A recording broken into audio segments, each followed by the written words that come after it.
American foreign policy has been marked by both continuity and change over 2 centuries of history. During the early days of our republic, following Washington's warning against entangling alliances, the United States generally pursued non-interventionism, avoiding involvement in international affairs. Nonetheless, the young republic still sought to protect its interests in the Western Hemisphere through the Monroe Doctrine and send its merchant ships all over the world. Throughout the 19th century, America would militarily intervene on numerous occasions to protect its interests, along with being involved in several actual foreign wars, such as the War of 1812, the Mexican-American War, and the Spanish-American War. America's transition towards full involvement in the world began with the First World War.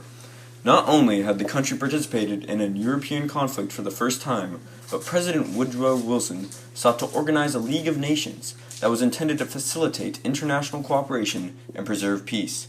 However, Congress voted against American participation, and as a result, the United States once again retreated into its non-interventionist shell.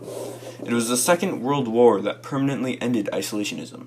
America was once more brought into a global conflict, leaving it with the determination to prevent yet another horrific world war, and leading President Roosevelt to take a leading role in the creation of the United Nations. The next generation of American foreign policy would be dominated by the Cold War against the Soviet Union.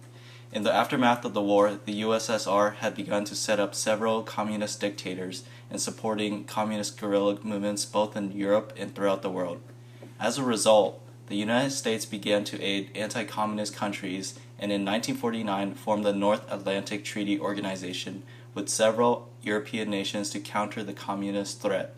NATO was the first permanent alliance the U.S. became involved, and the country would enter several other alliances over the course of the Cold War.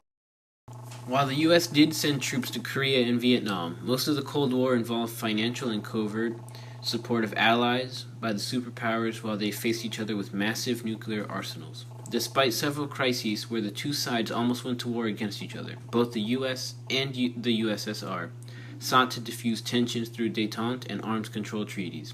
Gorbachev's reforms and subsequent collapse of the Soviet Union would end the Cold War, leaving the United States as the only superpower in the world. The initial euphoria soon ended with the terrorist attacks on September 11th. These massive attacks resulted in the AUMF, Authorization for Use of Military Force Against Terrorists, starting the War on Terror. The first and longest phase of the War on Terror began in late 2001 when the United States invaded to overthrow the Taliban regime suspected of harboring al-Qaeda, including Osama bin Laden.